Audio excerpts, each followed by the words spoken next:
मी इथे येत असते या भागामध्ये, लोकसभा असेल विधानसभा असेल, मला महाराष्ट्रामध्ये फिरत असताना राज्यभर, आता मी तुम्हाला वाटत असेल मी कोणाचं ऐकत नव्हते मोबाईल मध्ये, असं काय नाहीये. मी इंजिनिअरिंगची स्टुडंट आहे, माझं लक्ष असतं, त्यामुळे सगळे काय बोलत होते ते मी कान देऊन ऐकत होते.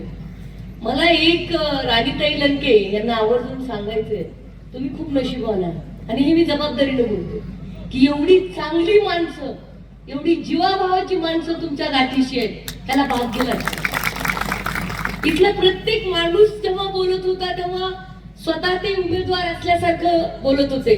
मला स्टँड हवंय प्लीज.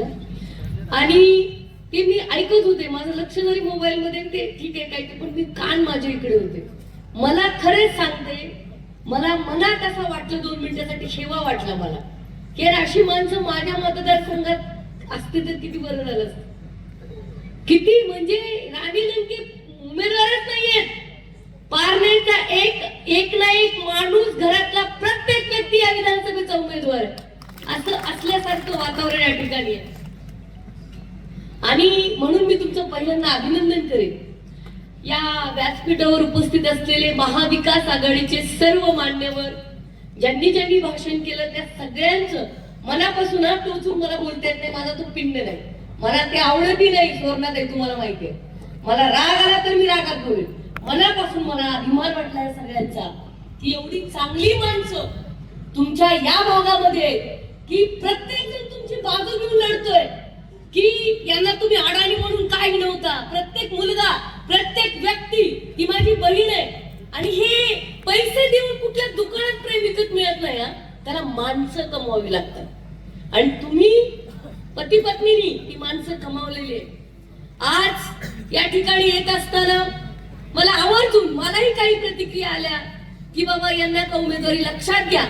आपल्या महाराष्ट्राचे मुख्यमंत्री, एकेकाळचे धुरंधर नेते, ज्यांनी महाराष्ट्राला भरभरून प्रेम केलं, ते वसंतदादा पाटील 10वी पास नव्हते, परंतु महाराष्ट्राचा गाडा सातपणे यशवंतराव चव्हाणांनंतर दादांनी सक्षमपणे चालवलेलं आहे, हे या महाराष्ट्राने विसरता कामा नये. ठीक आहे, मी इंजिनियर आहे, पण मगाशी कोणीतरी म्हणलं सुशिक्षित असलं म्हणजे राजकारणी. बरोबर आहे, ही तर लोकशाहीची ब्युटी आहे. हे डॉक्टर बाबासाहेब आंबेडकरांनी दिलेले संविधान आहे ना, त्याची ही ताकद आहे की एक साधी घरामध्ये स्वयंपाक करणारी महिला विधानसभेची कॅन्डिडेट असते. आता राहिला त्यांच्या भाषणाचा मुद्दा, त्यांना भाषण येत नाही लोक टीका करतात. भाषण नसेल येतो, आमचे चोखा मेळा तर म्हणतात ऊस डोंगा परिरस नोहे डोंगा, ऊस डोंगा परिरस नोहे डोंगा, चोखा डोंगा पर भाव नोहे डोंगा. अरे ऊस कसाही वाकडा तिकडे वाढला म्हणून काय साखर कडून असते कापून, साखर गोडच असते, बरोबर आहे का नाही. त्यामुळे माणसाला त्याच्या भुशारण्यासारखं 25,000च्या साड्या घातल्या म्हणजे लय शान असं काही नसतंय. आणि फार आयफोनच हातात असला म्हणजे लय मोबाईल कळतं असं पण काही नसतंय. आमचा बांधावरचा शेतात काम करणारा माणूस, फटका धोतरवाला, त्यांना जे ज्ञान आहे ना एखाद्या पोस्ट ग्रॅज्युएटला नसतं, हे लक्षात घ्या. त्यामुळे लोकशाहीला अंडर एस्टिमेट करू नका. Yes I did masters, me master केलं, इंजिनियर आहे electronics telecommunication with a distinction. 35% वाली नाही, I had a distinction in my degree. पण जेव्हा मी मतदारसंघात राज्याच्या फिरते तेव्हा माझ्या मराठी माणसाला जे कळतंय त्या भाषेत, त्या स्टाईल मध्ये बोलावं लागतं. जिथं प्रेमाची भाषा तिथं प्रेमाची भाषा, ज्यांना कळत नाही तिथं हवाडा द्यायची स्टाईल आमच्याकडे आहे. तुम्हाला सगळ्यांना माहित असेल, या विधानसभेमध्ये आपल्याला एक सक्षम नेतृत्व काय असतं, लोकांचे प्रश्न सोडवणारे, लोकांच्या अडीअडचणीला साथ देणारं, लोकांना आपल्याचं वाटणारं. काय करायचं लय हायफाय दररोज चॉकरनं उडायला लागले, काय करायचं आम्हाला, काय हवं आम्हाला. आता तुम्ही सांगितलं ते मगाशी एक मुलगीने भाषण केलं, प्रवाराची धुणे धुणारे लोक नको आहेत आम्हाला.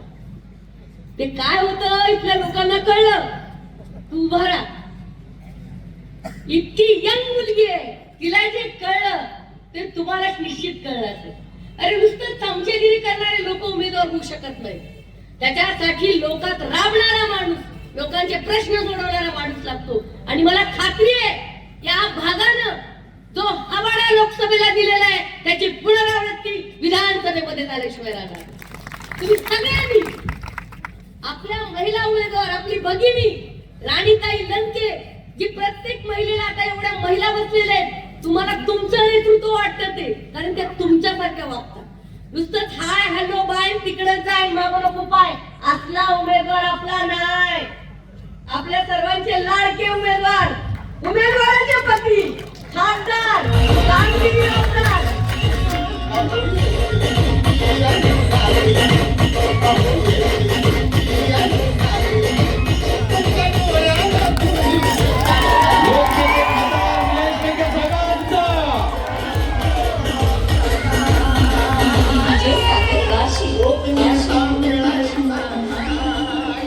ताई सुरू राहू द्या.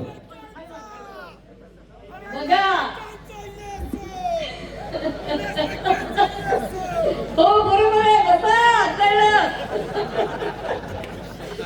बघा ही लोकप्रियता जी आहे ती तुमच्या प्रेमाचं का त्यांच्याकडे एवढं संचित आहे, त्यांनी तुमच्यात रमलेले. आज मगाशी कोणीतरी बोलताना सांगितलं की दिल्लीमध्ये जे खासदार आहेत तिथे खरंच विचारलं जातं की 70 साल वाली जो सत्ता है किसने उल्टा पलटा की, उसका नाम नीलेश लंके. आणि काय ते भाषण, राणीताई तुम्ही काळजी करू नका, असं इंग्रजी महाराष्ट्रातल्या कुठल्याच खासदाराला बोलता येत नाही.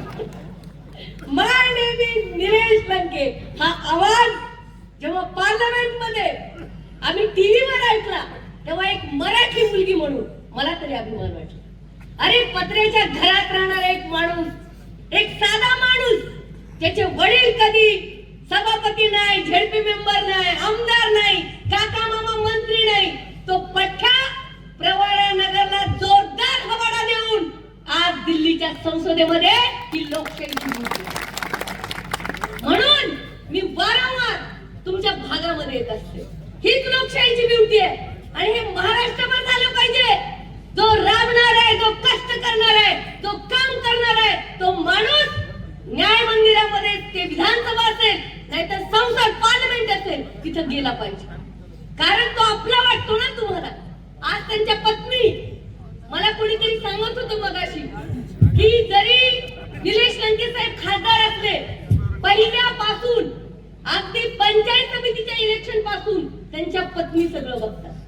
त्या पंचायत समितीच्या मेंबर होत्या, त्या जिल्हा परिषदच्या मेंबर होत्या. अरे केलं ना काम, आणि त्या काम करतात. फक्त पुढे पुढे बोलणंच म्हणजे खूप कर्तबगार असं नाहीये ना, बरोबर आहे का नाही?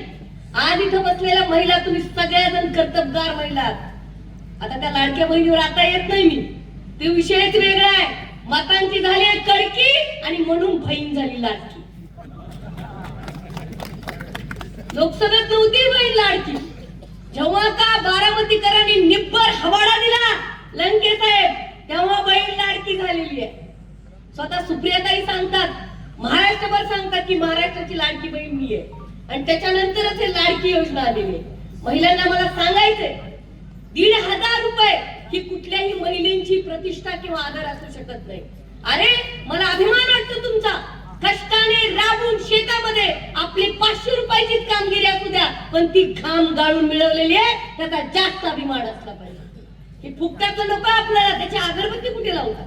अरे जेव्हा या पवार साहेबांनी 33 ते 50% आरक्षण केलं आणि दगड फोडणारी वडार समाजाची माझी भगिनी सरपंच म्हणून गाव चालवते, तेव्हा मला जास्त अभिमान वाटतो. आणि तो स्वाभिमान, ते अस्तित्व तुम्हाला कोणी दिलं? डॉक्टर बाबासाहेब आंबेडकरांनंतर जर कोणी दिलं तर ते आदरणीय पवार साहेबांनी दिलं. मला प्रश्न पडतो तुम्हा सगळ्यांना, मला विचारायचंय, आजची ही निवडणूक फक्त पारनेरची नाहीये. महाराष्ट्रामध्ये आजची निवडणूक ही महाराष्ट्राच्या अस्मितेची आहे. सगळ्या 288 ज्या आपण जागा महाविकास आघाडी लढवतोय, गद्दारांना धडा शिकून खुद्दारांना गुलाल लावायची निवडणूक आहे. काका पवार साहेब आज राहुरीमध्ये होते. मला कसं तरी वाटलं, 84 वर्षाचा योद्धा, चौथी 3 सभा करून चौथी करायला परत 3 करायच्या 7 दिवसाच्या सभा. कोणासाठी करायचे? तू त्यांना मुख्यमंत्री व्हायचंय का? त्यांना मुख्यमंत्री नाही व्हायचंय. आता त्यांना महाराष्ट्राची अस्मिता, महाराष्ट्राचा स्वाभिमान हे सगळं राखून या महाराष्ट्राला दिशा द्यायचे म्हणून त्या निवडणुकीत उतरलेले. अरे कोणीतरी गुजराती येणार, पक्ष फोडणार, आणि म्हणणार की हम महाराष्ट्र चलाएंगे, ऐसा नहीं चलता। हा छत्रपती शिवाजी महाराजांचा महाराष्ट्र आहे, हा डॉक्टर बाबासाहेब आंबेडकरांचा महाराष्ट्र आहे, हा पुण्यश्लोक अहिल्यादेवी होळकरांचा महाराष्ट्र आहे, ज्यांची पताका आटके पार गेलेली आहे ती होळकरशाही।